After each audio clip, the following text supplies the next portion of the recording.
Alrighty guys, as you can see, we're going to a surprise birthday party for my aunt, her 70th. So we're just walking over right now. This is going to be a separate vlog. I know I'm uploading my Christmas Eve and Christmas Day vlog up right now, but we are here at the Chantilly Country Club on a Saturday night. The party starts at 7, so as you can see, we got some cars in the parking lot already, and we're going to head on in. Probably get a clip or two inside, but not really much, and I'll catch you guys inside. You guys, we're walking down the hall right now. You can see got the beautiful Christmas lights. Tried to get a job here a couple years ago, but backfired. So we're just heading into the party right now. And there's people upstairs. There's people up there, and this is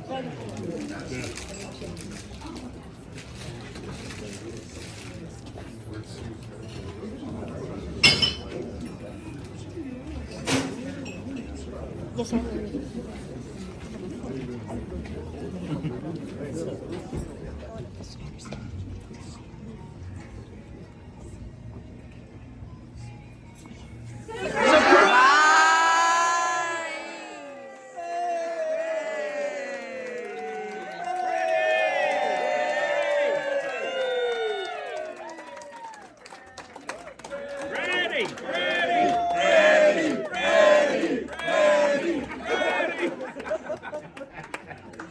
Hi, Chris. There were too many clues. You were oblivious. Come on. He's really surprised that you're all here. We are too. That you're all here.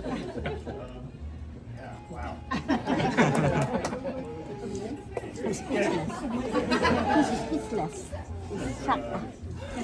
Speech. Brad, leave the conga line.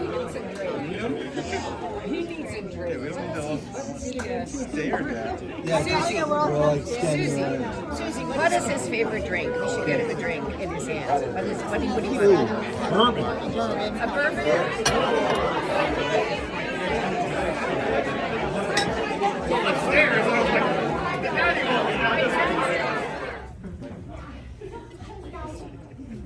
Whether he's surprised or not, I know he appreciates everyone being here, and we're really happy to be here celebrating with him and my mom for both his retirement party and their 70th birthday. So we prepared a little bit of a speech. Bear with us as we work our way through this. It's well known that parents have a major influence on the way their children turn out. What you have here before you is my parents' life work. For good or for bad, this is the best that they can do. What people rarely talk about is the influence their kids have on their parents. We'll start with Fred. When Fred met my mom, he had a habit of using words like comfort. I don't know if any of the college people are familiar with that one.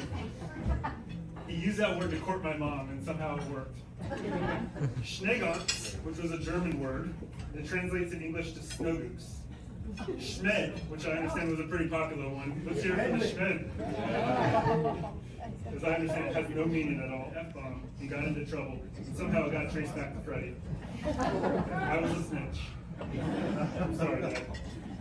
My friend Cliff tells a story from childhood when he walked by a closed garage on his way to the front door to see if I could come out and play. As he passed, he heard my dad exclaim, "Colin, if my screwdriver's on the ground, you're on the ground."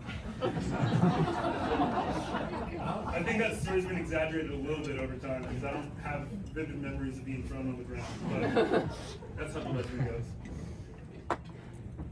Back to where I started about learning from your kids. Let's take a look at where Fred is now. No Schmedley, no Humford, no Schneegans. The F-bombs have mostly been cut in half. He hasn't threatened to throw me on the ground in ages. And these days when we go out to eat, he picks up the tab. To-go boxes are acceptable for children. I believe all these things were the influence of his children. As the responsibilities of parenthood got larger with each new music throughout the community, just know the apple doesn't fall far from the tree. The truth is, we've been really lucky to have Fred as our dad. While I enjoy roasting him, he's only been hard-ass when it's deserved. but he's been fair, he's been present, and he's always had our back. He balanced the line of not spoiling us while always providing us everything that we needed. We didn't appreciate how hard he worked, so he could send us to basketball camp in Kings Dominion. Especially with her birthday in the past week, so here we are. Now, it's definitely easier to roast Fred than it is Chris, so this will be shorter. We're also areas where we feel that we had a real influence on my mom. I came into the mix just as Call was getting settled and quickly realized I had my work cut out for me. So as kids in the 90s, I told Call we needed to somehow find our way out of those bright covered overalls and into some sports jerseys. We'd like to say we influenced her style in this aspect. We also suggested that her high-pitched yell to call us in for dinner might get a bit too high. We had active outdoor childhoods, and one of the things she may not have understood was the toll that this screech took on us, and the material gave our childhood friend taught her how to drive.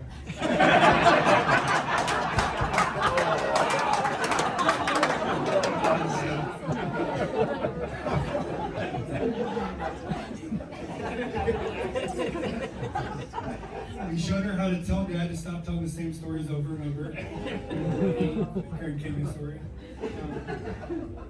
And how to take credit for the jokes she quietly tells him that he then tells loudly to the room to get a huge laugh.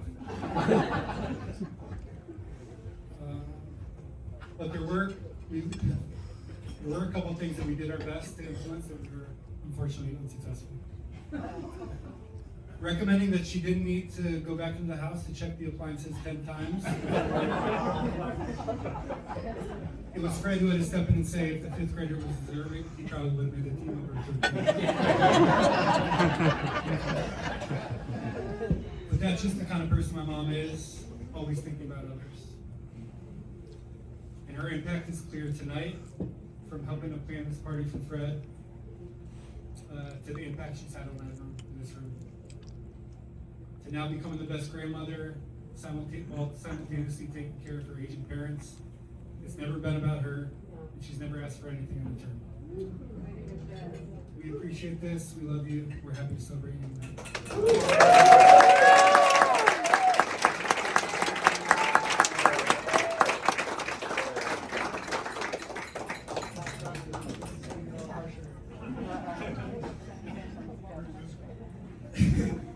His 70th birthday is certainly worthy of celebration, but we're also here to celebrate something else. Fred's retirement. In case you didn't know, Fred wasn't always this esteemed insurance broker that you see here. When he first graduated, he was actually kind of a loser. Mom's coattails, smoking doobies on the couch. Oh man. His house in Orange Jesus. County by ghost. Wow. It's Soon he crazy. started his career with some oddball jobs. From picking up roadkill, slinging Campbell's soup. Okay. He might sell some frozen dinners back home. In our eyes, Dad was always a badass. And this was before we knew that he wasn't even licensed for his first couple of deals.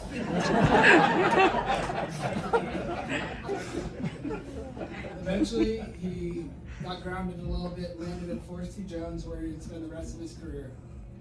For us, that job always came with some really cool perks. Company car, some highlighters and hand sanitizer that you find on the door. But most importantly, the annual Pima and Thai meetings. We got to go to some awesome places like San Diego, Atlantis Hotel. I got to go to Alaska with my parents, which is still one of my favorite trips in my lifetime. Orlando, Napa, Nashville, the list goes on. Some of the most memorable trips of our life, and we got to see so much of the beautiful country at such a young age. It sounded like by all means it was the right career choice for him at the time, but he knew that the impact that would make to us, uprooting us from our friends and family, and moving halfway across the country. So he made the tough decision to stay put, and we are very grateful for that, Dad. Even though at this point we could all be Chiefs fans instead of Commanders.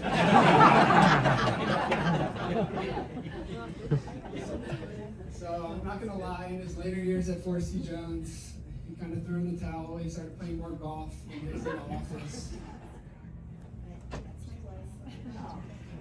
Wonderful family, your wives and girlfriend and grandchildren that I'm sure I waited him. I kind of complained a lot, but then I got 4 in 2 years.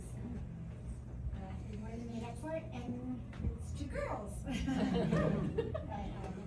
just really appreciate everybody being here. Love you guys. I want a special shout out to my wonderful husband. In his retirement, I mean, he worked a long time, 70, almost. Well, he retired at the end of January, but he did consulting this year, so he's officially retired at that. So, he worked hard to provide for us all, and really appreciate it.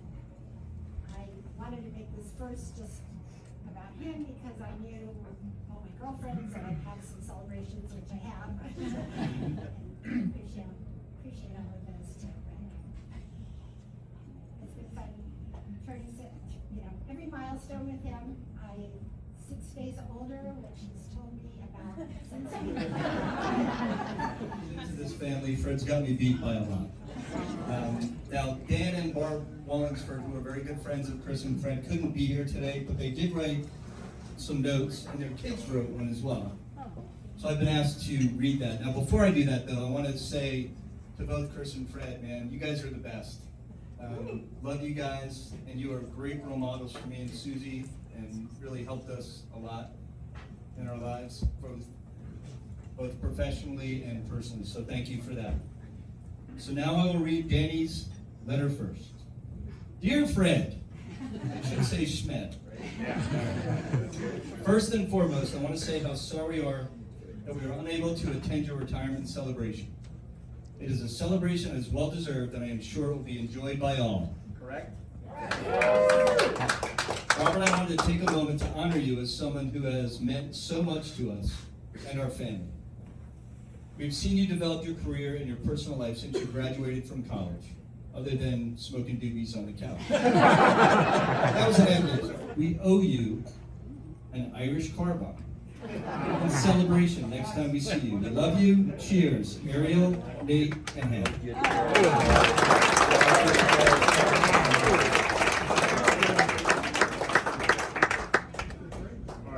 Hang in there, we're almost done. Just wanted to do a quick toast, and I kind of iced my dad, so he's had too much time to think about what he wants to say as a rebuttal.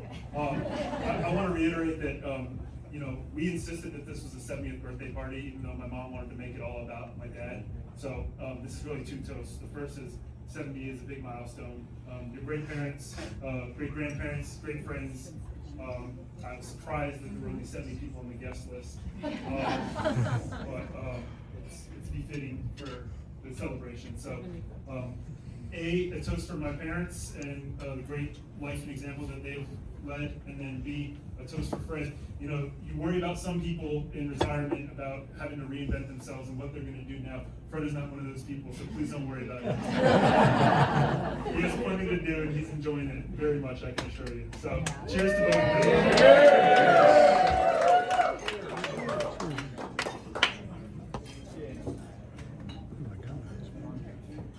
Normally is. But I can't not say a few words, even though I'm not prepared to do it. It's a real honor to me to see all of you. I had this is so off point, but there was this guy I worked for when I first did get in the insurance business. And he was incredibly wealthy, drove a Rolls Royce, was a dishonest guy, and when he died, 5 people came to his service. None of them were his family. This makes me feel great.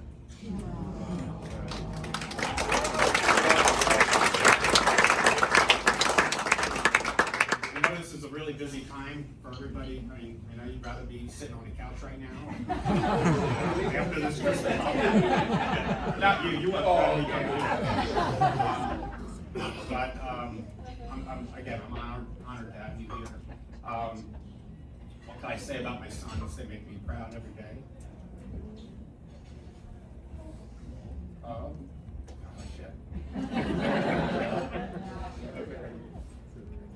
My wife, thank you for putting this together, even though it wasn't quite the surprise.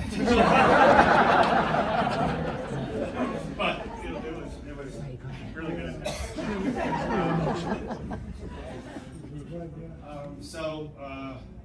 You know, 70 has kind of freaked me out a little bit, to be honest with you. 40 didn't, 50 didn't, 60 didn't, 70 is scaring the hell out of me. You know, but, you know, the one thing I have going for me is that I continue to remain very immature.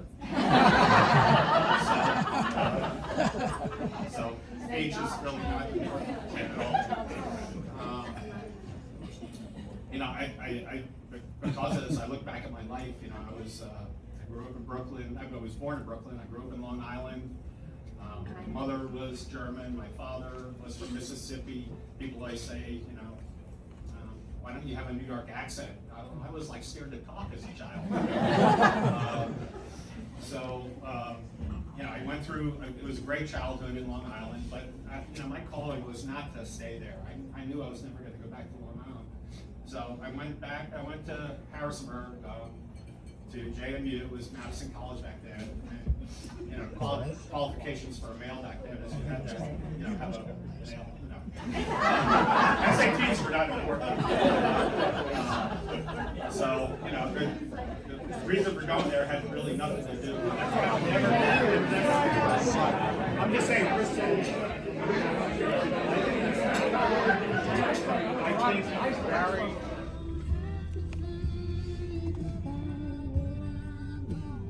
think you just take a ticket.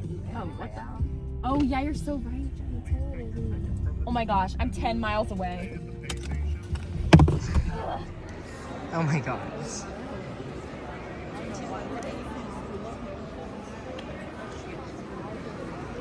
Oh. I'm vlogging. Hello. Hey, vlog. Look at that. I'm sure it's a real person.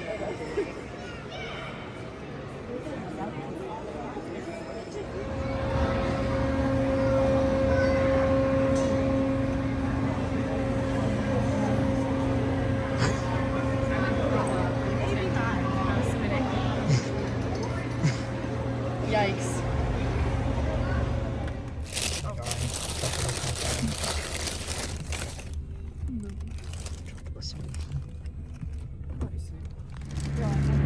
Alright guys, we picked up our New Year's 85 KBs in the Potomac River running store. So, like I said, I'm just waiting for my dad to come, and yeah, we just picked up our stuff.